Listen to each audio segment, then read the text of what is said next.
ಖಂಡಿತವಾಗಿ ಕೂಡ ಏನು ಈ 3.5 ಎಕರೆ ಜಾಗ ಕೈಬಿಟ್ಟಂಥ ಒಂದು ಜಾಗ ಪುನಃ ಇವತ್ತು ಬೇಕು ಅಂತ ಹೇಳಿ ಯಾಕೆ ಅದು ಪುನಃ 1 ತಿಂಗಳ ಮಧ್ಯದಲ್ಲೇ ಇದು ಬರ್ತಾ ಇದೆ ಅಂತ ಹೇಳುವಂಥದ್ದು ಸಂಶಯಕ್ಕೆ ಎಡೆ ಮಾಡಿಕೊಟ್ಟಿರುವಂಥ ವಿಚಾರ. ಎಲ್ಲ ಒಂದು ಕಡೆ ಅಂಥ ಭ್ರಷ್ಟಾಚಾರದ ವಾಸನೆ ಕೂಡ ಬರುವಂಥದ್ದಿದೆ. ಮನೋಜ್ ಕುಮಾರ್ ಅವರಿಗೆ ಈ ಫೆಬ್ರವರಿ 25-28 ತಾರೀಕಿಗೆ ಅವರ ಅವಧಿ ಮುಗಿಯುತ್ತೆ. ಈ ಅವಧಿ ಮುಗಿಯುವ ಒಳಗಡೆನೆ ಯಾಕೆ ಇವರು ತುರಾತುರಿಯಲ್ಲಿ ಇದನ್ನು ಪುನಃ ಕೈಬಿಟ್ಟಂಥ ನಿರ್ಣಯವನ್ನು ವಾಪಸ್ ತಂದಿದ್ದಾರೆ? ಯಾಕೆ ಸ್ಥಳೀಯ ಸದಸ್ಯರು ಒಬ್ಜೆಕ್ಷನನ್ನು ರೈಸ್ ಮಾಡಿದ್ದು ಈಗ ಅವರಿಗೆ ಒಬ್ಜೆಕ್ಷನ್ ಇಲ್ಲ ಅಂತ ಹೇಳ್ತಾ ಇದ್ದಾರೆ? ಇದೆಲ್ಲವೂ ಕೂಡ ಎಲ್ಲ ಒಂದು ಕಡೆ ಸಾರ್ವಜನಿಕರ ಮನಸ್ಸಿನಲ್ಲಿ ಇವತ್ತು ಭ್ರಷ್ಟಾಚಾರ ನಡೀತಾ ಇದೆಯೋ ಎನ್ನುವಂಥ ಒಂದು ಸಂಶಯ ಇವತ್ತು ಬಂದಿದೆ. ಇವತ್ತು ನೋಡಿ, TDR ಕೊಟ್ಟು ಇವತ್ತು ಮಂಗಳೂರು ಮಹಾನಗರ ಪಾಲಿಕೆ ಕಳೆದ ಸಲ ಇಲ್ಲಿಗೆ ನಮ್ಮ ನಗರಾಭಿವೃದ್ಧಿ ಸಚಿವರು ಮಂಗಳೂರಿಗೆ ಭೇಟಿ ಮಾಡಿದಂಥ ಒಂದು ಸಂದರ್ಭದಲ್ಲಿ ಬಡವರಿಗೆ ಮನೆ ಕಟ್ಟಿಕೊಡುವ ನಿಟ್ಟಿನಲ್ಲಿ ಮಂಗಳೂರು ಮಹಾನಗರ ಪಾಲಿಕೆ ಕಾರ್ಯಪ್ರವೃತ್ತರಾಗಬೇಕು, ಎಲ್ಲಿ ಜಾಗ ಇದೆ ಅದನ್ನು ಎಕ್ವೈರ್ ಮಾಡಲಿಕ್ಕೆ ಕ್ರಮ ವಹಿಸಬೇಕು ಅಂತ ಹೇಳಿದ ಪ್ರಕಾರ ಆಲ್ರೆಡಿ 10 ಎಕರೆ ಜಾಗವನ್ನು ಬಡವರಿಗೆ ಮನೆ ಕಟ್ಟಲಿಕ್ಕೋಸ್ಕರ ಈಗಾಗಲೇ ಎಕ್ವೈರ್ ಮಾಡಿ ಆಗಿದೆ. ಸುಧೀರ್ ಶೆಟ್ಟಿ ಕಣ್ಣೂರವರು ಮೇಯರ್ ಆಗಿದ್ದಂಥ ಒಂದು ಸಂದರ್ಭದಲ್ಲಿ ಪ್ರಸ್ತುತ ಶಕ್ತಿನಗರದಲ್ಲಿ 10 ಎಕರೆ ಜಾಗ ಇದೆ. ಹಾಗೂ ಇತ್ತೀಚೆಗೆ ವಶಪಡಿಸಿಕೊಂಡಂಥ ಸ್ವಾಧೀನ ಮಾಡಿದಂಥ 10 ಎಕರೆ ಜಾಗ ಟೋಟಲ್ 20 ಏಕರ್ಸ್ ಆಫ್ ಲ್ಯಾಂಡ್ ಈಗ ನಮ್ಮ ಕೈನಲ್ಲಿ ಇದೆ. ಇದರಲ್ಲಿ ಮನೆ ಕಟ್ಟುವ ಕ್ರಮವನ್ನು ವಹಿಸುವ ಬದಲು ನಿನ್ನೆಯ ಪರಿಷತ್ತು ಸಭೆಯಲ್ಲಿ ಮನೋಜ್ ಕುಮಾರ್ ಮೇಯರ್ರವರು ಕೈಬಿಟ್ಟಂಥ ಸುಧೀರ್ ಶೆಟ್ಟಿ ಕಣ್ಣೂರವರು ಮೇಯರ್ ಆಗಿದ್ದಂಥ ಸಂದರ್ಭದಲ್ಲಿ ಶಕ್ತಿನಗರದಲ್ಲಿ 3.5 ಎಕರೆ ಜಾಗವನ್ನು ಅದನ್ನು ಸ್ವಾಧೀನ ಮಾಡಬೇಕು ಅಂತ ಒಂದು ನಿರ್ಣಯ ಕೌನ್ಸಿಲ್ಗೆ ಬಂದಿತ್ತು. ಅದು ಬೇಡ ಅಂತ ಹೇಳುವಂಥ ನಿಟ್ಟಿನಲ್ಲಿ ಸ್ಥಳೀಯ ಮಹಾನಗರ ಪಾಲಿಕೆಯ BJP ಸದಸ್ಯರು ಕೂಡ ಆಕ್ಷೇಪವನ್ನು ಅದಕ್ಕೆ ಎತ್ತಿ ಅದನ್ನು ಬೇಡ ಅಂಥೇಳಿ ಅವತ್ತು ಮುಂದೂಡಿದರು. ಆ ಎಜೆಂಡಾವನ್ನು ಪುನಃ ಮನೋಜ್ ಕುಮಾರ್ ಅವರು ತಕ್ಷಣ ಈ ಜನವರಿ ತಿಂಗಳ ಈ ಕೌನ್ಸಿಲ್ ಸಭೆಗೆ ತರುವುದರ ಮೂಲಕ ಹಾಗೂ ಸ್ಥಳೀಯ ಅಲ್ಲಿಯ BJPಯ ಸದಸ್ಯರಿದ್ದಾರೆ ಮೊದಲನೇ ಈ ಹಿಂದಿನ ಬಾರಿಗೆ ಬಂದಂಥ ಸಂದರ್ಭದಲ್ಲಿ ಅವರು ಆಕ್ಷೇಪವನ್ನು ಎತ್ತಿದ್ದು, ನಿನ್ನೆ ಬಂದಂಥ ಸಂದರ್ಭದಲ್ಲಿ ಅದು ಬೇಕು ಅಂತ ಹೇಳುವಂಥ ನಿಟ್ಟಿನಲ್ಲಿ ಅವರು ಹೇಳಿದ್ದು ಅದು ಸಂಶಯಕ್ಕೆ ನಮಗೆ ಎಡೆಮಾಡಿಕೊಟ್ಟಿರುವಂಥ ವಿಚಾರ. ನಾವು ಏನು ಹೇಳ್ತಾ ಇದ್ದೇವೆ, ಬಡವರಿಗೆ ಮನೆ ಕೊಡಬೇಕು ಅಂತ ಹೇಳುವಂಥದ್ದು ಅದು ಕಾಂಗ್ರೆಸ್ ಪಕ್ಷದ ನಿರ್ಧಾರ. ಖಂಡಿತವಾಗಿ ಕೂಡ ನಮ್ಮ ನಗರಾಭಿವೃದ್ಧಿ ಸಚಿವರು ಉತ್ತಮ ವಿಚಾರವನ್ನು ಹೇಳಿದ್ದಾರೆ, ನಾವು ಮನೆ ಕಟ್ಟಿ ಕೊಡಲೇಬೇಕಾಗ್ತದೆ. ಆದರೆ ಈಗಾಗಲೇ ನಮ್ಮಲ್ಲಿ 20 ಎಕರೆ ಜಾಗ ಆಲ್ರೆಡಿ ಶಕ್ತಿನಗರದಲ್ಲಿ 10 ಎಕರೆ ಇದೆ, ಇನ್ನೂ 10 ಎಕರೆ ಈಗಾಗಲೇ TDR ಕೊಟ್ಟು ತೆಗಿಲಿಕ್ಕೆ ಪ್ರೋಸೆಸ್ಸಲ್ಲಿದೆ. ಇಂಥ ಸಂದರ್ಭದಲ್ಲಿ ಪುನಃ 3.5 ಎಕರೆ ಜಾಗ ನಮಗೆ ಯಾಕೆ ಬೇಕಾಗಿತ್ತು? ಇದಕ್ಕೆ ಒಬ್ಜೆಕ್ಷನ್ ಕೂಡ ಸ್ಥಳೀಯವರು ಹಾಕಿದರು. ಮತ್ತು ಯಾಕೆ ಅದು ಪುನಃ ಅದು ಬಂತು ಅಂತ ಹೇಳುವಂಥದ್ದು ಸಂಶಯಕ್ಕೆ ಎಡೆ ಮಾಡಿಕೊಡುವಂಥ ಒಂದು ವಿಚಾರ. ಆ ನಿಟ್ಟಿನಲ್ಲಿ ಇವತ್ತು ಈ ನಿನ್ನೆಯ TDR ನಿರ್ಣಯ ಬಂದಿದೆ, ಅದಕ್ಕೆ ನಾವು ನಮ್ಮ ಆಕ್ಷೇಪವನ್ನು ಎತ್ತಿದ್ದೇವೆ. ನಾವು ಅದಕ್ಕೆ ನಮ್ಮ ಒಬ್ಜೆಕ್ಷನನ್ನು ಕೂಡ ನಾವು ಹಾಕಿದ್ದೇವೆ. ಖಂಡಿತವಾಗಿ ಕೂಡ ಈ 3.5 ಎಕರೆ ಜಾಗ ಕೈಬಿಟ್ಟಂಥ ಜಾಗ ಪುನಃ ಇವತ್ತು ಬೇಕು ಅಂತ ಹೇಳಿ ಯಾಕೆ ಅದು ಪುನಃ 2 ತಿಂಗಳ ಮಧ್ಯದಲ್ಲೇ ಇದು ಬರ್ತಾ ಇದೆ ಅಂತ ಹೇಳುವಂಥದ್ದು ಸಂಶಯಕ್ಕೆ ಎಡೆ ಮಾಡಿಕೊಟ್ಟಿರುವಂಥ ವಿಚಾರ. ಎಲ್ಲ ಒಂದು ಕಡೆ ಅಂಥ ಭ್ರಷ್ಟಾಚಾರದ ವಾಸನೆ ಕೂಡ ಬರುವಂಥದ್ದಿದೆ. ಮನೋಜ್ ಕುಮಾರ್ ಅವರಿಗೆ ಈ ಫೆಬ್ರವರಿ 25-28 ತಾರೀಕಿಗೆ ಅವರ ಅವಧಿ ಮುಗಿಯುತ್ತೆ. ಈ ಅವಧಿ ಮುಗಿಯುವ ಒಳಗಡೆನೆ ಯಾಕೆ ಇವರು ತುರಾತುರಿಯಲ್ಲಿ ಇದನ್ನು ಪುನಃ ಕೈಬಿಟ್ಟಂಥ ನಿರ್ಣಯವನ್ನು ವಾಪಸ್ ತಂದಿದ್ದಾರೆ? ಯಾಕೆ ಸ್ಥಳೀಯ ಸದಸ್ಯರು ಒಬ್ಜೆಕ್ಷನನ್ನು ರೈಸ್ ಮಾಡಿದ್ದು ಈಗ ಅವರಿಗೆ ಒಬ್ಜೆಕ್ಷನ್ ಇಲ್ಲ ಅಂತ ಹೇಳ್ತಾ ಇದ್ದಾರೆ? ಇದೆಲ್ಲವೂ ಕೂಡ ಎಲ್ಲ ಒಂದು ಕಡೆ ಸಾರ್ವಜನಿಕರ ಮನಸ್ಸಿನಲ್ಲಿ ಇವತ್ತು ಭ್ರಷ್ಟಾಚಾರ ನಡೀತಾ ಇದೆಯೋ ಎನ್ನುವಂಥ ಒಂದು ಸಂಶಯ ಇವತ್ತು ಬಂದಿದೆ. ಇವತ್ತು ಖಂಡಿತವಾಗಿ ಕೂಡ ನಮ್ಮ ವಿರೋಧವನ್ನು ವ್ಯಕ್ತಪಡಿಸಿದ್ದೇವೆ, ಅದನ್ನು ಡ್ರಾಪ್ ಮಾಡಬೇಕು ಅಂತ ನಾವು ಹೇಳಿದ್ದೇವೆ. ನಮ್ಮ ಒಬ್ಜೆಕ್ಷನನ್ನು ಕೂಡ ಅದಕ್ಕೆ ದಾಖಲು ಮಾಡಿದ್ದಾರೆ. ನಾವು ಅದಕ್ಕೆ ಖಂಡಿತವಾಗಿ ಕೂಡ ಮುಂದಿನ ದಿನಗಳಲ್ಲಿ ನಾವು ಹೋರಾಟ ಮಾಡ್ತೇವೆ. ಏನಿವತ್ತು 5 ವರ್ಷಗಳ ಅವಧಿಯಲ್ಲಿ ಇಲ್ಲಿ ಮಂಗಳೂರು ಮಹಾನಗರ ಪಾಲಿಕೆ BJPಯ ಆಡಳಿತದಲ್ಲಿ ಇತ್ತು, ಉತ್ತಮ ಕಾರ್ಯವನ್ನು ಯಾವುದನ್ನು ಮಾಡಲಿಲ್ಲ.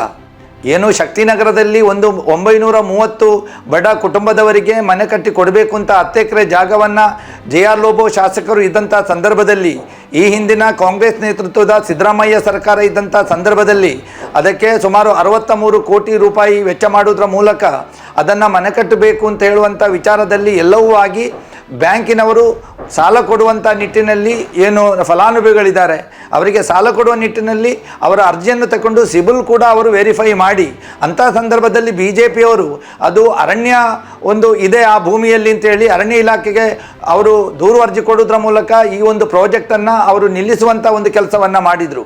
ಆದರೆ ಈಗ ಇದೇ BJPಯವರು ಅದೇ ಜಾಗದಲ್ಲಿ ಈ ಅರಣ್ಯ ಅಂತ ಈಯಿಂದ ಏನು ಹೇಳಿದರು, ಅದೇ ಜಾಗದಲ್ಲಿ 930 ಫಲಾನುಭವಿಗಳಿಗೆ ಮನೆ ಕಟ್ಟಿಕೊಡಲಿಕ್ಕೆ ಈಗ ಅದು 145 ಕೋಟಿಗೆ ಅದು ಏರಿಕೆಯಾಗಿದೆ.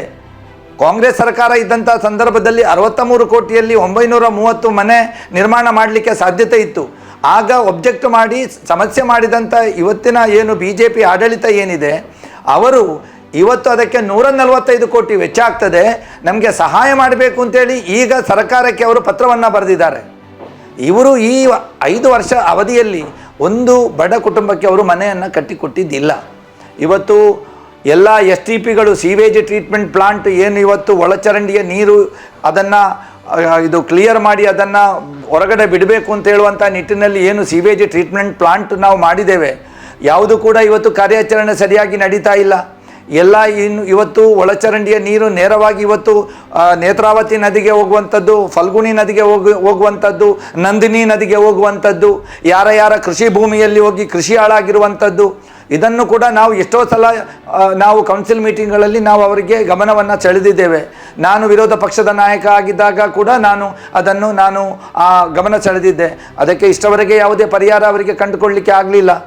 ಸರಿಯಾದ ರೀತಿಯಲ್ಲಿ ಜಲಸಿರಿ ಯೋಜನೆ ಕಳೆದ ವರ್ಷ ಪೂರ್ತಿ ಆಗಬೇಕಾಗಿತ್ತು. ಆದರೂ ಕೂಡ ಅವರು ಟೈಮು ಬೇಕು ಅಂತ ಹೇಳಿ ಈಗ ಈ ಒಂದು ಏಪ್ರಿಲ್ ತಿಂಗಳ ಒಳಗಡೆ ಅವರು ಮಾಡಿ ಮುಗಿಸಬೇಕಾಗಿತ್ತು, ಅವರಿಂದ ಮಾಡಿ ಮುಗಿಸಲಿಕ್ಕೆ ಆಗಲಿಲ್ಲ. ಇವತ್ತು 50% ಕೂಡ ಅವತ್ತು ಜಲಸಿರಿ ಯೋಜನೆ ಇವತ್ತು ಪೂರ್ಣಗೊಂಡಿಲ್ಲ. ಯಾವಾಗ 24x7 ಮಾದರಿಯಲ್ಲಿ ನೀರು ಇವರು ಕೊಡ್ತಾರೆ? ಈ ಯೋಜನೆ ತಂದವರು ನಾವು. ಸಿದ್ದರಾಮಯ್ಯ ಈ ಹಿಂದಿನ ಸರ್ಕಾರ ಇದ್ದಂಥ ಸಂದರ್ಭದಲ್ಲಿ ಜಲಸಿರಿ ಯೋಜನೆ ಸುಮಾರು 798 ಕೋಟಿ ತಂದಿರುವಂಥದ್ದು ಕಾಂಗ್ರೆಸ್ ಸರ್ಕಾರ. ಆ ಸಂದರ್ಭದಲ್ಲಿ ಮಂಗಳೂರು ಮಹಾನಗರ ಪಾಲಿಕೆಯಲ್ಲಿ ಆಡಳಿತ ಕಾಂಗ್ರೆಸ್ನವರಿದ್ದಿದ್ದು. ಇವರು ಬಂದು 5 ವರ್ಷ ಆಯಿತು. ಇವರದೇ ರಾಜ್ಯ ಸರ್ಕಾರ ಇತ್ತು, ಇವರದೇ ಕೇಂದ್ರ ಸರ್ಕಾರ ಇತ್ತು. ಯಾಕೆ ಆ ಯೋಜನೆಯನ್ನು ಕಾರ್ಯರೂಪಕ್ಕೆ ತರಲಿಕ್ಕೆ ಇವರಿಗೆ ಇಷ್ಟು ಸಮಯ ಬಂತು? ಅಂದರೆ ಇವರಿಗೆ ಯಾವುದೇ ರೀತಿಯಲ್ಲಿ ಒಂದು ಜನಪರ ಕಾರ್ಯಕ್ರಮ ಮಾಡುವುದರಲ್ಲಿ, ಯೋಜನೆಗಳನ್ನು ಅನುಷ್ಠಾನಗೊಳಿಸುವುದರಲ್ಲಿ ಯಾವುದೇ ರೀತಿಯ ಇಚ್ಛಾಶಕ್ತಿ ಇಲ್ಲಿಯ ಶಾಸಕರಿಗೂ ಇಲ್ಲ, ಇಲ್ಲಿಯ ಏನು ಆಡಳಿತ ಮಾಡಿದಂಥ ಮೇಯರ್ಗಳಿಗೆ ಕೂಡ ಇಲ್ಲ ಅಂತ ನಾನು ನೇರವಾಗಿ ಹೇಳ್ತೇನೆ. ನೀರಿನ ಬಿಲ್ಲು ಜಾಸ್ತಿ ಮಾಡಿದ್ದು BJP ಸರ್ಕಾರ ಇದ್ದಂಥ ಸಂದರ್ಭದಲ್ಲಿ ನೀರಿನ ಬಿಲ್ಲನ್ನು ಕೂಡ ಜಾಸ್ತಿ ಮಾಡಿದರು. ಈಗ ಜನರಿಗೆ ನಾವು 24,000 ಲೀಟರ್ ನೀರನ್ನು ನಾವು ಬರೀ 65 ರೂಪಾಯಿಗೆ ನಾವು ಕೊಡ್ತಾ ಇದ್ವಿ. ಅದನ್ನು ಇವರು 8,000ಕ್ಕೆ ಇಳಿಸಿದರು. ಇವರು 16,000 ಲೀಟರನ್ನು ಇಳಿಸಿ ಅವರು ಅದಕ್ಕೆ ಕೂಡ ನಾವು ಹೋರಾಟ ಮಾಡಿದ್ವಿ. ಹೋರಾಟ ಮಾಡಿದ ಮೇಲೆ ಈಗ ಸ್ವಲ್ಪ ನೀರಿನ ಉಪಯೋಗತೆಯನ್ನು ಸ್ವಲ್ಪ ಅವರು ಜಾಸ್ತಿ ಮಾಡಿರುವಂಥದ್ದು. ಅದೇ ರೀತಿಯಲ್ಲಿ ಈಗ ಏನು ತುಳಸಿ ಕಟ್ಟೆಗೆ ಕೂಡ ಟ್ಯಾಕ್ಸ್ ಹಾಕ್ತಾರೆ ಕಾಂಗ್ರೆಸ್ನವರು ಅಂತ ಹೇಳಿ ಪ್ರಚಾರ ಮಾಡಿ ಅವರು ಪ್ರಥಮ ಬಾರಿಗೆ ಇಲ್ಲಿ ಅವರು ಅಧಿಕಾರಕ್ಕೆ ಬಂದರು. ಆದರೆ ಇವತ್ತು ಏನು ಮಾಡ್ತಾ ಇದ್ದಾರೆ? ಇವತ್ತು 2% ಅವರು ಹಾಕುವುದರ ಮೂಲಕ 1,000 ಟ್ಯಾಕ್ಸ್ ಬರುವವನಿಗೆ ಇವತ್ತು 7,000 ಬರ್ತಾ ಇದೆ. ವಿವೇಚನೆ BJP ರಾಜ್ಯ ಸರ್ಕಾರ BJP ಇದ್ದಾಗ ಈ ಟ್ಯಾಕ್ಸನ್ನು ಜಾಸ್ತಿ ಮಾಡಬೇಕು ಅಂತೇಳಿ ಸುತ್ತೋಲೆಯನ್ನು ಕಳಿಸಿದರು.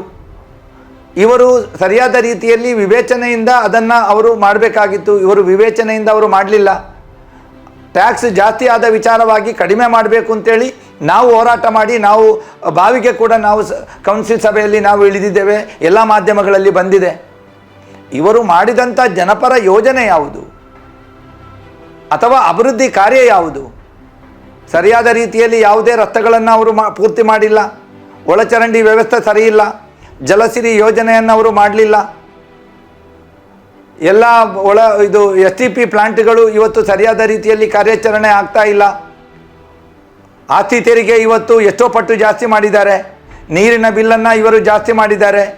ಈಗ ನೀರಿನ ಬಿಲ್ಲಿನ ಜೊತೆಗೆ UGD ಸೆಸ್ ಅಂತೇಳಿ ತಿಂಗಳಿಗೆ 15 ರೂಪಾಯಿ ಕೊಡ್ತಾ ಇದ್ದಾರೆ. UGD ಕನೆಕ್ಷನ್ ಯಾವ ಮನೆಗೆ ಇಲ್ಲ, ಒಳಚರಂಡಿಯ ಕನೆಕ್ಷನ್ ಯಾವ ಮನೆಗೆ ಇಲ್ಲ, ಆ ಮನೆಯವರು ಕೂಡ 15 ರೂಪಾಯಿ ಕೊಡಬೇಕು ನೀರಿನ ಬಿಲ್ಲಿನ ಜೊತೆಗೆ ಅಂತೇಳಿ ಇವರು ಯಾವ ರೀತಿಯಲ್ಲಿ ಇವರು ಆಡಳಿತ ಮಾಡ್ತಾ ಇದ್ದಾರೆ? ಜನಪರ ಮಾಡ್ತಾ ಇದ್ದಾರಾ ಅಥವಾ ಅಧಿಕಾರಕ್ಕೆ ಬಂದ ಮೇಲೆ ನಾವು ಏನು ಮಾಡಿದರೂ ಕೂಡ ನಡೀತದೆ ಎನ್ನುವಂಥ ನಿಟ್ಟಿನಲ್ಲಿ ಅವರು ಆಡಳಿತ ಮಾಡ್ತಾ ಇದ್ದಾರಾ ಎನ್ನುವಂಥದ್ದನ್ನು ಮುಂದಿನ ಚುನಾವಣೆಯಲ್ಲಿ ಇಲ್ಲಿಯ ಪ್ರಜ್ಞಾವಂತ ನಾಗರಿಕರು ಮತದಾರರು ಇದಕ್ಕೆ ಸರಿಯಾದ ಉತ್ತರವನ್ನು ಕೊಡಬೇಕು ಅಂತ ನಾನು ಕೇಳಿಕೊಳ್ಳುವಂಥದ್ದು. ನಮ್ಮ ಕಾರ್ಯಕ್ರಮಗಳನ್ನ ನೀವು ನೋಡ್ತಾ ಇದ್ರೆ ನಮ್ಮ ಚಾನೆಲ್ ಅನ್ನ ಸಬ್ಸ್ಕ್ರೈಬ್ ಮಾಡಿ, ಪಕ್ಕದ ಬೆಲ್ ಐಕಾನ್ ಒತ್ತಿ ನಮ್ಮನ್ನ ಬೆಂಬಲಿಸಿ. ಹಾಗೆ ನಮ್ಮ ಕಾರ್ಯಕ್ರಮಗಳನ್ನ ಲೈಕ್ ಮಾಡಿ, ಕಮೆಂಟ್ ಮಾಡಿ, ಅದನ್ನ ಬೇರೆಯವರಿಗೂ ವಾಟ್ಸ್ಆಪ್ ಮೂಲಕ ಶೇರ್ ಮಾಡಿ. ನೀವು ಹೀಗೆ ಮಾಡಿದಾಗ ನಮ್ಮ ಚಾನೆಲ್ ಮತ್ತಷ್ಟು ಜನರಿಗೆ ತಲುಪಲು ನೀವು ನಮ್ಮೊಂದಿಗೆ ಸಹಕರಿಸಿದ ಹಾಗಾಗುತ್ತೆ. ಇದು ನೀವು ಯಾವುದೇ ಖರ್ಚಿಲ್ಲದೆ ಕೆಲವೇ ಸೆಕೆಂಡುಗಳಲ್ಲಿ ನೀಡಬಹುದಾದ ಸಹಕಾರ. ಧನ್ಯವಾದಗಳು.